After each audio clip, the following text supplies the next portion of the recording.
What's going on, guys? I'm the Walrus Jedi, and in today's video I will be talking about some Acolyte stuff. So if you are interested in the Acolyte, then please consider liking and subscribing for more Acolyte coverage to come.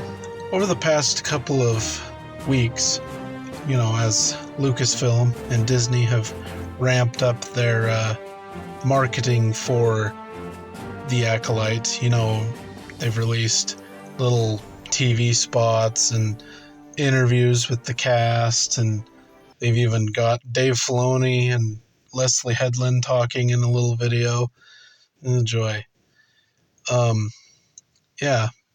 It just almost feels like they're putting a lot of effort into the Acolyte, but I don't think it's gonna pay off, because as we could see with the trailers, so the Acolyte trailer, the first one, its likes are 194,000, but its dislikes are 712,000 with 10 million views as of Saturday, June 1st. So, yeah. And then the second trailer that was posted about a month ago, its likes are at 75,000 and dislikes 185,000 with 6.6 million views. Now, you could say, oh, well, is the Acolyte the only show that has these high dislikes? Yes, because with Ahsoka, the teaser trailer, likes 310, dislikes 39. With 16 million views.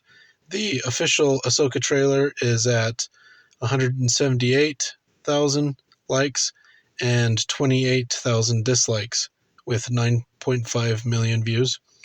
Andor teaser is 228K for likes and then 21K for dislikes with 7.2 million views. And then its official trailer is at 261,000 for likes and 22,000 for dislikes with 11 million views. And then Obi-Wan, the teaser is at 606,000 likes, 26,000 dislikes with 19 million views. And then the official Obi-Wan trailer, it's at 393,000 likes to 22,000 dislikes with 13 million views. And then Mando Season 1, the first trailer was at 478,000 likes to 22,000 dislikes with 26 million views. So that'll give you an idea of, the Acolyte is kind of an outlier, but that is the way of things. Now, I feel like people are getting frustrated with Star Wars, Lucasfilm, just in general, and the Acolyte is where it's going to come to a point, and I don't think this show is going to do very good at all. It is not going to be a good show. I have heard nothing great from the cast, crew, anybody that's worked on it. It's just like, oh, well, we're going to have the Jedi, you're going to see the Jedi in a different light. The Sith are going to be in a different light as well. Basically, I think this show is going to basically kind of make everything a big gray smudge of there's no good guys, no bad guys. It's all just somewhere in between. And that's not Star Wars. Have you watched A New Hope? The good guys are the good guys and the bad guys are the bad guys. It's pretty clear. And yeah, if your inspiration is, the original trilogy, then I don't know how you're getting these gray characters. No one's a good guy, no one's a bad guy. They're all somewhere in between. I don't know. There's a few things that, So one of the actors that was in an interview, his character is Yord. He's a Jedi. And this guy, well, you listen to what he had to say. You can see that Anakin blowing up the Death Star possibly killed millions and millions of people. What? Now, obviously, you listen to this clip, I'm pretty sure he's misspeaking, when he's talking about Anakin blowing up the Death Star and all that. Because I think he means Alderaan, because Anakin did not blow up the Death Star. That was Luke.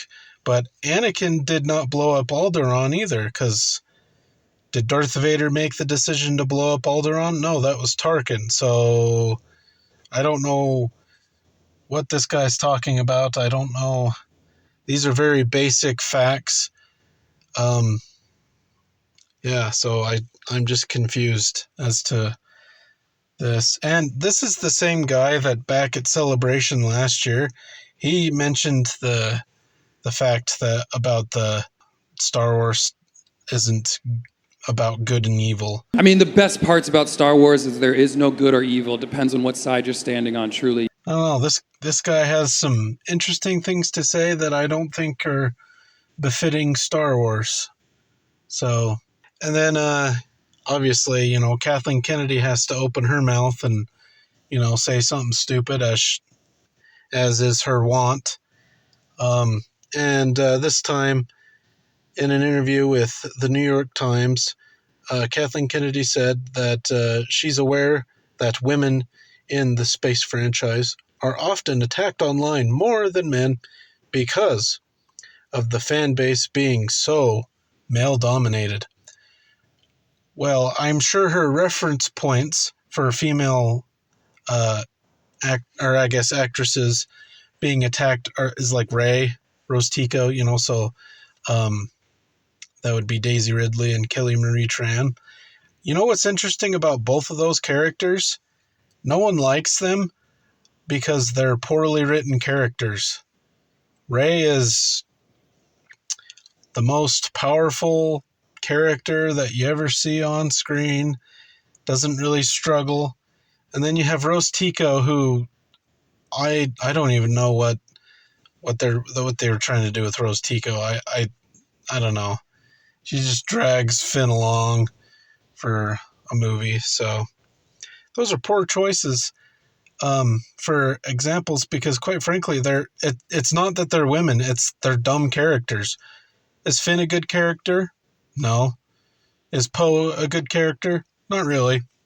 It's not just, and you want to get, okay, what have they done to characters like Luke Skywalker, Han Solo, Obi-Wan Kenobi? They've burned their viability as characters. People care less about those characters now than they did 10 years ago because they've done stupid stories and ruined the characters. Like, Luke Skywalker popping up, in something now, it's like, it's not going to have that same pull and same effect. Same with Han, same with Obi-Wan. They've ruined Princess Leia, Lando, and I guess in Acolyte, they'll probably try and find a way to ruin Yoda and the Jedi Order as a whole.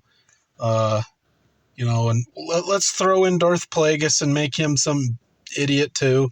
Let's just ruin all these characters and make our new Disney characters the best ever.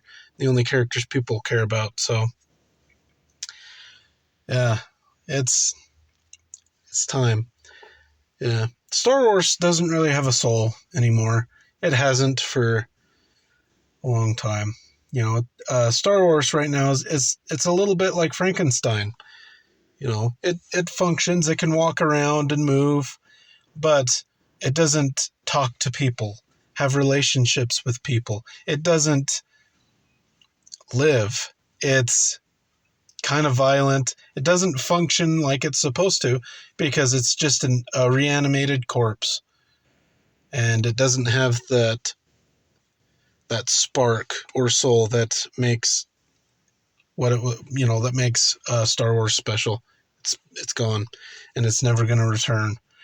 The only thing that you can find that spark is in stuff, older Star Wars stuff, the movies by George and the Star Wars Expanded Universe, because those authors and artists and video game developers, they tried to make Star Wars. Sometimes they didn't always succeed, but at least there's, some more material there if you're wanting it. Yeah. Star Wars died a long time ago, about 2012. I think George Lucas is the soul of Star Wars. I think when he left, Star Wars kind of began its long fizzle out and death. Yeah, it's just a corpse that is just slowly rotting as Lucasfilm and Disney try to make it, do what Star Wars did, 10, 15 years ago when George was still there, and they can't because they don't have that. They don't have a George Lucas. They want to, tout Dave Filoni, but Dave Filoni he's not a George Lucas, and he never will be. He could be a George Lucas if he actually, created his own franchise, his own property. Why not do that, Dave?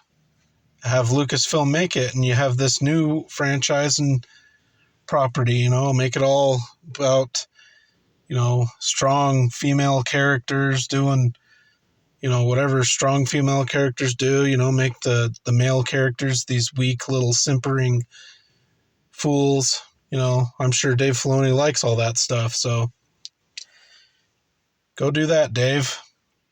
At this point, Disney should just quit playing with Star Wars. Just let it rest. Let it rest in peace, as it deserves.